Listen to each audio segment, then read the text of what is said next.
Hello! Welcome back to the Stitching Scotland Stories podcast, where we take a deep dive into all things Great Tapestry of Scotland to explore more of this rich cultural artefact. On today's episode, titled Spinning Yarn, we're joined by the Scottish artist behind the tapestry design, Andrew Crummy. Today, Andrew and I will be spinning yarn and taking a closer look at the stories which are stitched into the tapestry. In doing so, we'll be exploring the artistic process behind bringing the story of Scotland to life. Can you start by introducing yourself and how you got involved in the Great Tapestry of Scotland? My name is Andrew Crummy. I'm a designer of the Great Tapestry of Scotland, and I got involved one day when we were showing the Battle of Prestonpans tapestry at the Dovecot Gallery in Edinburgh. I was standing in the Dovecot Gallery upstairs with the Battle of Prestonpans tapestry when two of the stitchers were sitting there, and in comes Alexander McCall-Smith, and he is absolutely bowled over by what he saw. He saw all these people taking their time reading about the Battle of Prestonpans, a bit of Scottish history that I'd never heard of, and he took my phone number and he phoned me up 2 days later and he says, "Andrew, would you think about doing not just a battle, but do the whole history of Scotland in a tapestry?" And he says, "I've already asked the historian Alistair Moffat to write the themes for it. Would you consider doing this?" So I phoned him up a day later and I said, yes, I would be delighted. That's incredible. So what was the process then behind designing these panels? Because we heard in a previous episode that initially the set was meant to be about 60 panels, and eventually at the end of the day, it was about 160. So Alistair Moffat sent me this list of, in my memory is about 70 themes, which have also been published in The Scotsman. And there was a sort of debate about them. But as we went through the Great Tapestry of Scotland, designing it and getting it up and running, these panels it doubled in size to about 160 panels altogether, mainly because Alistair had new ideas, but also some of the stitchers had new ideas. There was lots of talk about what would go in, and there was lots of debate and everything, so it was very organic. It just kept developing as the project progressed. And so how were these materials then sourced? Because based off of the Battle of Prestonpans, there was the inspiration for it to be a tapestry, a great tapestry. But what was the process then between from getting the linen from the wool and to actually designing each of these stories once you realized, okay, this is the story that we're going to be telling in this panel? What was interesting about how the linen came about and how the yarn came about, when I was doing the Battle of Prestonpans tapestry with Dory, we were trying to work out how would you actually make this, what would you stitch onto, what yarn would you use. I'm not a textile designer, I'm a muralist, but I do large scale paintings and I do historical paintings and historical murals, which I'd done a lot of, but I had never done this before, though I was always interested in textiles. So I had to go away and research it, and I always like a connection between what I'm doing and sort of some meaning behind what you're using. So I eventually got it down to the Bonnie Prince Charlie, supposedly a lot of the clothes that he wore in Scotland, the embroidered waistcoats that he would wear would be embroidered with Jacobean crewel work. And so that was the turning point for me when I thought, we can do a crewel embroidery, because that gives you a definition of what you're going to do. So that was sort of woolen thread onto a linen backdrop. And so that's where we discovered that there was a fantastic linen production company in Kirkcaldy, Peter Greggs, and we all traipsed up there to see this amazing factory, and that's where we bought the linen, and we eventually sourced, it was Appleton's yarn down in Middlesex, which I still use today with other tapestries, which is a fantastic, probably the best you can get, and a fantastic range of colours, and so we could do this crewel Jacobean embroidery. You're tying in a bit of history Yes, with the linen I just think it's important if you can create a connection and you can use it on Scottish linen. I think it's another story to tell.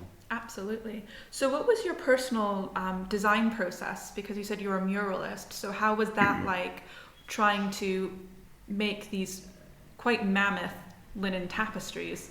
And just from a previous conversation we had, can you take us through your drawing experience of designing these tapestries? Well, I was trained as an illustrator when you worked really small and went into, I used to work in London for the New Musical Express and the Observer and things like that, and so everything's really small. But then I became a muralist and I painted these large-scale murals, and I'd never done that before. So I've painted about 80 of these murals around the world, and some of them are like, half a mile long and all that sort of stuff, and involving communities and things. But generally, the size of doing a giant embroidery tapestry didn't faze me at all, because I was really used to being on a street painting mural with a big brush, and so I was really used to drawing in a big style. I'm not somebody that draws and paints. It's delicate, tiny painter. I'm sort of big brush and big bold statements. That's my sort of. So the size of it didn't faze me. What fazed me was probably I've got to understand the content of what I've been given. So Alistair had given me this list of, as we say, about 70 themes, stories, this timeline, which I knew very little about. I think one of the most interesting things about all these tapestries is you learn so much about history, the stories of Scotland. I was really unaware of a lot of these stories that Alistair had asked me to look at, and I think that a lot of the stitchers and a lot of people who view these tapestries say the same thing, that they never got taught any of this history at school. They didn't know about these stories, because all you tend to get at school is Bonnie Prince Charlie, Mary Queen of Scots, and a couple of battles and maybe a bit of World War I and World War II. But a lot of the other stories you just don't know anything about. And I think that's one of the main themes, is the hidden stories of Scotland that to this day are still being uncovered. And Alistair was very keen on it not just being about the kings and queens and battles. It had to be more like a people's story. And I think to a large extent that's what happened. So it was a huge learning curve for me. And then the important thing was that Alistair had given me this list, but it wasn't a visual list, so I had to go away and research it, and I had to find, everything had to be referenced, everything has to have if you're going to use something in one of these tapestries and draw it out, it has to be the correct boat, it has to be the correct, if you're doing a World War I soldier, you have to have the right gun, you have to have the hat. If it's a bit of industry, it has to be everything has to be correct. If you're going to use anything from prehistory, if you're going to use a broch, it has to be the right broch. Everything has to have a reference, because somebody is going to come up to me and say, that's not right. And that's what happens through the whole thing, is that particularly the stitchers, they didn't believe anything that Alistair had written, and also they didn't believe anything that I'd drawn. They questioned everything in a good way. And again, that is the same when people are viewing the tapestries. They're not critical, but they question everything, and that can come down to the tiniest detail, which I think we were discussing earlier on about the miners, the mining panel, where somebody wanted an object to be open instead of closed because that represented something. That's the sort of level of scrutiny that you get. It's really interesting when you get into it, but it is. So everything has to be visually. What Alistair gave me this list, but I had to go away and get it visually sourced. And as I drew it, sort of began to draw it out, and I've drawn all these sketchbooks. I've got all these sketchbooks of these initial ideas, and then drawing it and beginning to expand it, and then beginning to create a timeline, because it took me 6 months to work out a way of containing all this information that could make it legible, and so it isn't a mess, because a lot of community projects, lots of people want to put their stories in. If you just let everybody do what they want to do, it just becomes a mess. So I had to design something where it could be, when somebody's reading it, it's manageable, it's attractive to look at. So it took me a long time to design the structure that you see today. And how was that transferred onto the tapestry linen? So I did lots and lots of sketches, partly on computer, but also in sketchbooks.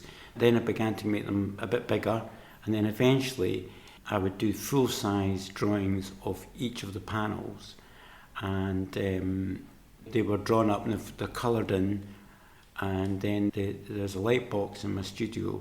Then the drawings were put on the light box, and the linen was put on top of the light box, the drawings.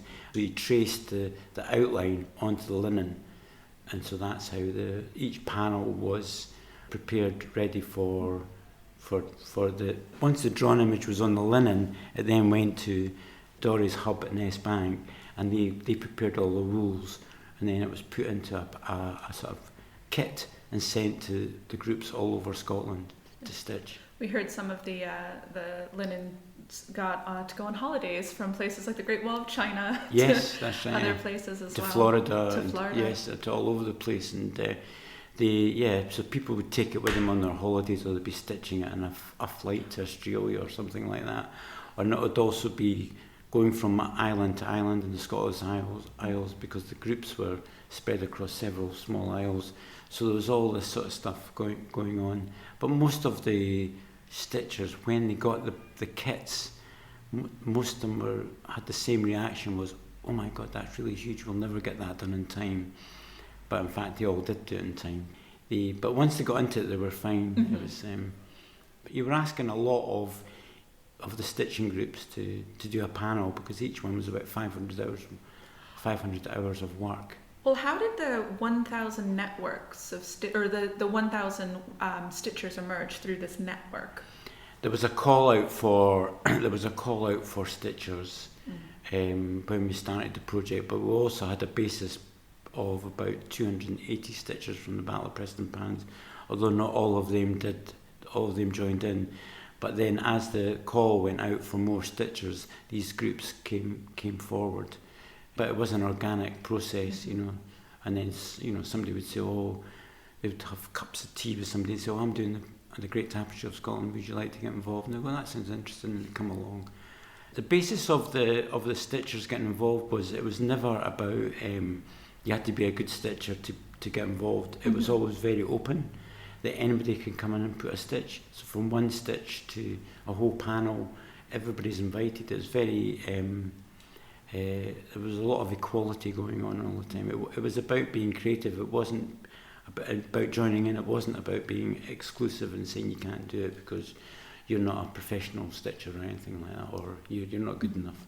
Everybody was welcome. In fact, most of the stitchers had never tackled anything like this before. Wow. Well, I mean, it was certainly a mammoth undertaking. It's certainly a message that I was taking away from all of this. But sort of on that subject, what were some of the bigger challenges that you faced in bringing this tapestry to life and designing it? The biggest challenge from an artistic point of view was just creating a structure where it would make it readable, and I had to design something that would be robust enough to go through the process of people saying, well, that's not right, you know, or this should be this, or we have to change it, or you have to, because then sometimes you present a drawing to a group and they would want it completely changed or not at all, anything in between. So I had to design something that would be flexible enough, but at the same time I would know that it would work in the end. So I knew what it was always going to look like, but I don't think anybody else did. That was the problem. So they all had to have faith in me that I knew what I was doing. But at the same time, I had to have faith in them, because it was a communal thing. It's not about one person creating anything. It is a communal artistic endeavour. But at the same time, so I had to have this structure that was quite tight, but at the same time was open and allowed for people to get involved. And that took me a long time to work out. I'd say that was the biggest challenge. And not every artist is going to enjoy working with 1,000+ stitchers. Yeah, that's a lot of. What's the expression? There's a lot of chefs in the kitchen. That's a lot of chefs in the kitchen, and they're all welcome. You've always got to respond positively to what they say. You want to make it a pleasant experience for them as well, because you're asking a lot from them to take on. your ideas. And some of my ideas were not what would be normally in embroidery kits. So I was asking them to do things that were quite unusual. Because I kept breaking the rules, so Dory kept telling me all the time, because I'm not an embroiderer, because I'm not a textile designer. So I was doing things really out of ignorance, where I just thought, oh, this will do, and Dory would go, oh, no, you can't do that, and all that. So, so making areas maybe too big that they had to stitch, that would Andrew, you do realise that will take hours and hours to complete and everything, but so I was listening, but at the same time I was just drawing it out, and drawing 160 panels, and just all the preparatory work for that as well is a massive undertaking. How long was that? 3 years. That years. was 3 years, but I took 6 months at the beginning before we started getting the panels out, because that took me a long time to work out what I was doing, because I didn't really know what I was doing. I was even less with the Battle of Preston Pans Tapestry. Had no idea what we were. We didn't have no idea what we were doing. After 20 tapestries now, I would have a better idea of what I'm doing, but I still feel at times you don't really, because it's quite different in many ways. You would also need an encyclopedic knowledge of a lot of events, especially down to sort of these fine details that you do find in these tapas or these linen panels that you find. As you were sort of discussing earlier with Bonnie Prince Charlie in his coat and the textures and the way that things are presented, there's a lot of fine details. There's a lot of fine details, a lot of hidden histories, and that is a constant theme through all these tapestries, and particularly with the Great Tapestry of Scotland, is hidden histories, and also that all history, as Hilary Mantel says, all history is contested, and Bonnie Prince Charlie is a very good example of that. Some people absolutely adore Bonnie Prince Charlie and the Jacobite Rebellion. Other people have a completely different attitude to him, and that's just a very good example of what is replicated through a lot of what I've found is the histories that are contained in these tapestries, is that there are many versions of the same story. The amount of places that Mary Queen of Scots visited is truly amazing, and the amount of places that Bonnie Prince Charlie was meant to have visited, and a bit of his clothing is still there to this day. It's whether it's right or wrong, it's just that everything is contested, reinterpreted. There's lots of really good examples of that in the tapestry. Like Lulu is a good example of Lulu. Was in the tapestry, then she was out the tapestry, and then she was back in the tapestry, and then she was out again, then she came back in again, and so that is actually quite a constant theme. So there was sort of challenges of what to omit, what not to omit, how to represent it, but what would you also say were some of the more rewarding aspects of working on this tapestry and being the lead artist? The rewarding part of it is when the stitchers take your drawing to another level, take it to another place, and so you never know what you're going to get when they come in and they show you what they've done, or they've finished a panel, and the amount of creativity and the intelligence and the knowledge that all these stitchers bring is absolutely phenomenal, and it brings a warmth. There's a warmth to these tapestries because they tell of in detail of hidden histories that have hardly been barely talked about, and it's just it's humbling to be involved with all these stitchers, because they bring such a huge knowledge with them, but also everybody else around it, like Alistair Moffat and other historians, the other people that wanted to help, the other people that wanted to sing in front of it, the other people that wanted to perform in front of it, the other people that wanted to tell the poetry in front of it, who published books about it. The response to the Great Tapestry of Scotland, the other tapestries, is amazing, because it's an open invitation to people to tell their story. That's what it is, basically. So you get a lot of people who want to do things in front of it. So, and that's a community arts thing, and I think I feel very proud of that, because I'm carrying on that tradition, and it's a very powerful way of working, I feel, That is incredible.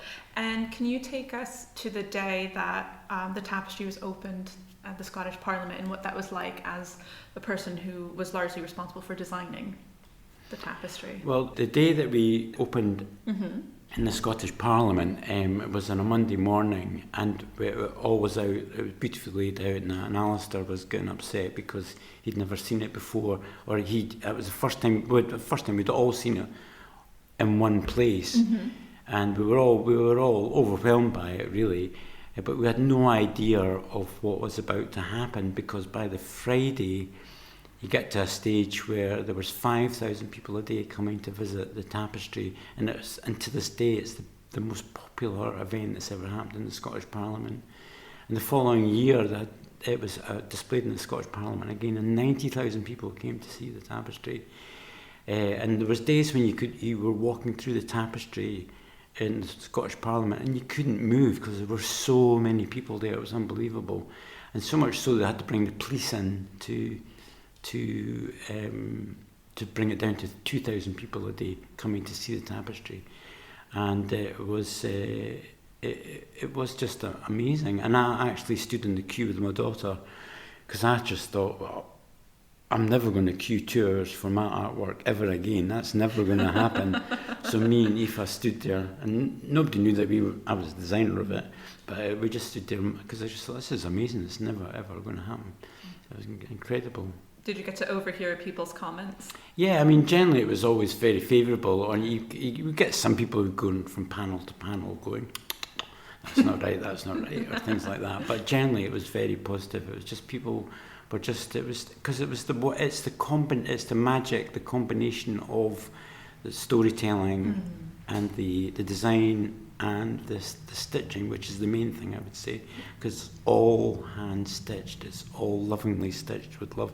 All these hands have made this artwork. It isn't the work of one person. That's what makes it so powerful, and it just there's this warmth and this humanity embedded into it that gives it a different. It's not somebody telling you the history of Scotland. It's people's experience of how they see Scotland. I think that's something that's absolutely beautiful and really unique to this tapestry. What do you think the lasting legacy of the tapestry is? Well, one of the important things is it's about the hidden histories, I think. It's about uncovering the hidden histories in Scotland. And what was one of the interesting things in doing this project was that the women's history in particular, and also multicultural histories, were generally at that point were hidden. That they were not referenced at all. Particularly, a good example of that is in Edinburgh. If you go around Edinburgh, all the statues in Edinburgh are all of middle-aged, white, balding Victorian men, apart from Queen Victoria.